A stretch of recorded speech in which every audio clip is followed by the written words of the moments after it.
Idiot সময় কার বলি কার কিছু নাই পৌঁছবে আজ্ঞা 400 কিলোমিটার রাস্তা গাড়ি ঘোড়া কথা সুবিধা অসুবিধা আছে সুবিধা অসুবিধা তাহলে সময় পাকে সময় খাবো না তুমি জানি না রাস্তা কাশ্মীরের বরফাবৃত অঞ্চল ঘঞ্চ জঙ্গলକୁ পাহাড়িয়া রাস্তা সেটি ଆମକୁ ଟାଇମରେ ଟାର୍ଗେଟ ଦିଆଯାଏ ଆଉ ଟାର୍ଗେଟରେ ଏପାଖ ସେପାଖ ଗଲେ ଅନୁପ୍ରବେଶକାରୀ ମାନେ ସୀମା ଭିତରେ ପହଞ୍ଚିବାର ଯଥାଶୀଘ୍ର ପହଞ୍ଚାଏ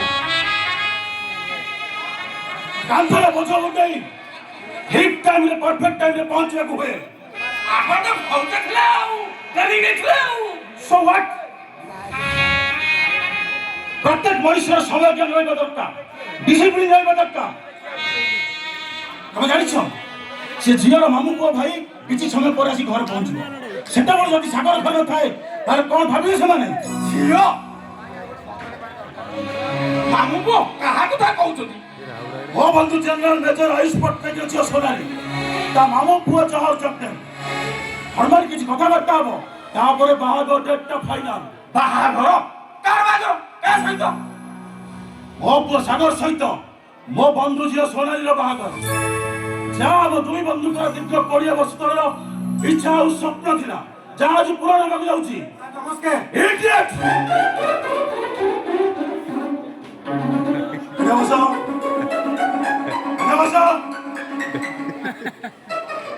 ସାର୍ ନମସ୍କାର କଣ ବ୍ରିଟିଶ ମାନେ ଯିବାର 74 ବର୍ଷ ହେଇଗଲାଣି ସାର୍ ଶବ୍ଦଟା ଯାଇ ତମର ଗୁଣ ଗଲାଣି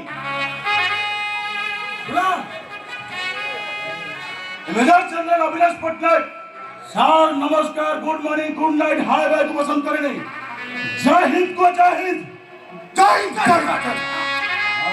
अच्छा तमे किए सर मु जहर जहर सोनाली मामू पुओ भाई आपण मते आसीबा पे कहि देली अच्छा अच्छा अच्छा देखुछ नष्ट ए बाबूंकर समय केन देखुछ हेले मो पुओ नॉनसेंस इडियट सॉरी डाउट अधघंटा लेट कला रास्ता जाम थे तो सेठी पाई ओके ओके हाँ ये ना चर्च ऑफ देम सोनाली रो मामू को भाई ओ हेलो नो जय जय जय हाँ जय बाबू ये हूँ मो पुओ सागर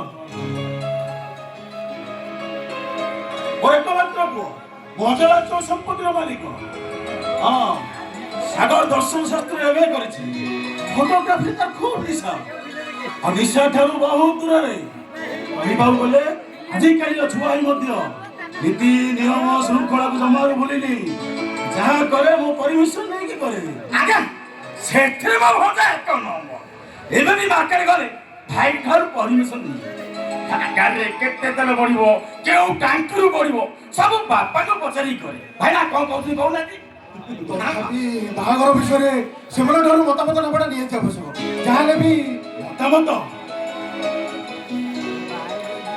कार मतामत निया जाए ना मो डिसीजन निये परमिशन मो दिए आउ मो परमिशन को इग्नोर करबा को कार जीवन साहस होइनी अच्छा तमे तो मो पुओ को देखिलो एथर पुओ तमे मोर पुओ पसंद ना नहीं डैडी प्रश्न ना तते नो डर बाबू अच्छा पुओ मो पुओ सागर तमर पसंद ना नहीं सर आपण पुओ सागर मो भौणी सोनाली एमान को जोड़ीटा बेस भलो मानी किंतु गोइंग रेफरेंस हां यंग मैन तमे तो सीट करो बाहागरटा जते शीघ्र हवा दरकार हां गोटे कथा सुनो बाहागरटा निराडंबर हबो मंदिर हबो नो बाजा नो रसोई जय जय हां सुनो मो घर को आसी के खाली खाली नॉन स्टॉप आज्ञा जर बाबू घर भीतर नहीं जाओ और रघु बाबू को नहीं आज्ञा जय जय सर कोन बोलि कि ए घरे बंधु बंधा सरू बाहागटा सरियो तापर बंधु चर्चा एबे जय जय ठीक अछि तमे तो आशीर्वाद आसे जय जय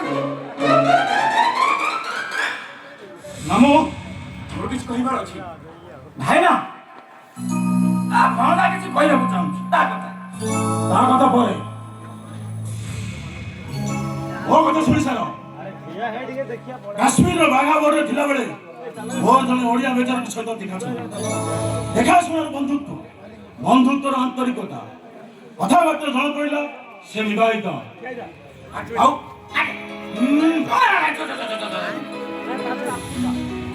ତାଙ୍କର ଗୋଟେ 2 ବର୍ଷର ଝିଅ ଥିଲା। ସେତେବେଳକୁ ସାଗରକୁ 4 ବର୍ଷ ହୋଇଥାଏ।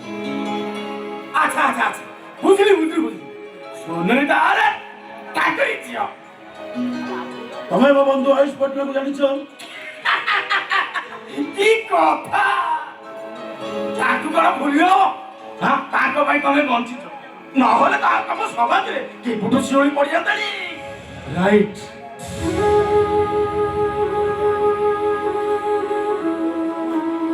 ସେଦିନ ଆମେ ଡ୍ୟୁଟିରେ ଥାଉ। ରାତି ସାରା ଡ୍ୟୁଟି କରି ସକାଳକୁ ଥକି ପଡ଼ିଥାଉ। ଗୋଟାଏ ତମ୍ବୁ ତଳେ ଆମେ ରେଷ୍ଟ ନେଉଥାଉ। ହଠାତ୍ ପାକିସ୍ତାନୀ ସୈନ୍ୟମାନେ ଆମ ଉପରକୁ ଆକ୍ରମଣ କଲେ। କିଛି ଭାବିବା ପୂର୍ବରୁ ମୋର 17 ଜଣ ସୈନ୍ୟ ଟଳି ପଡ଼ିଲେ। ଆଉ ମୁଁ ରାଇଫଲଟା ଉଠେଇଲେ ଦେଖେ ତ ମୋ ସାମ୍ନାରେ ସନ୍ତ୍ରାସବାଦୀ। କିଛି ଭାବିବା ଶୁଣିବା ପୂର୍ବରୁ ସେ ଶୈତାନର ବନ୍ଧୁକଟା ଗର୍ଜି ଉଠିଲା।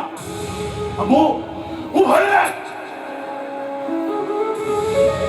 ଆଖି ବୁଝିଦେଲି। କିଛି ସମୟ ପରେ ଗୁଳି ବର୍ଷିବା ବନ୍ଦ ହୋଇଗଲା। ଆଉ ଆଖି ଖୋଲି ଦେଖେ ତ ମୋ ସାମ୍ନାରେ ଟଳି ପଡ଼ିଛି ମୋ ବନ୍ଧୁ ଜେନେରାଲ ମେଜର ଆୟୁଷ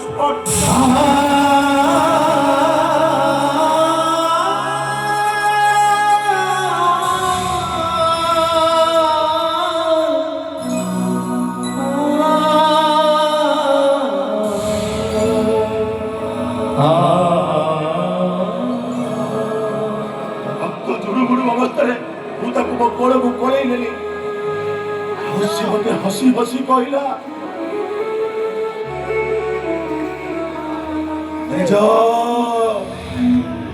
ମୋ ଝିଅ ତମ ଘରର ବୋହୂ ହବ। ମତେ କଥା ଦିଅ ମେଜର, ମୋ ଝିଅ ଯେମିତି ତମ ଘରର ବୋହୂ, ତମ ଘରର ବୋହୂ।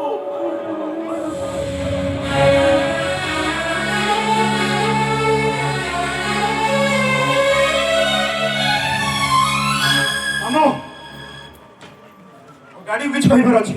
କଣ କହିବି? ଦେଖୁ ତ ପୂର୍ବ କଥାକୁ ମନେ ପକେଇ କେମିତି ଆଖି ଛଅ ଛଅ କରିଦେଲେ। କଣ କହିବି? ମୁଁ ତାଙ୍କ କଥା ରାଜି ମାନେ କୌଣସି ପ୍ରକାରେ ତାଙ୍କ ବନ୍ଧୁକୁ ସୁନାରୀକୁ ବାହାଇ ପାରିବିନି। ଭଲ ଯାହା ତୋ ମୁଣ୍ଡ ଖରାପ ନା କଣ? ଯାହା କହୁଛୁ ଚିନ୍ତା କରି କହୁଛୁ ତ? ଘରେ ନୁହଁ, 100 ଥର ଚିନ୍ତା କରି କହୁଛି। ତମେ ଡାଡିକି କହିଦିଅ ତାଙ୍କ ବନ୍ଧୁକୁ ସୁନାରୀକୁ କୌଣସି ପ୍ରକାରେ ବାହାଇ ପାରିବିନି। କାହିଁକି? ତୋ ଅସୁବିଧା କଣ? ମୁଁ ବାହା ହେଇ ସାରିଛି।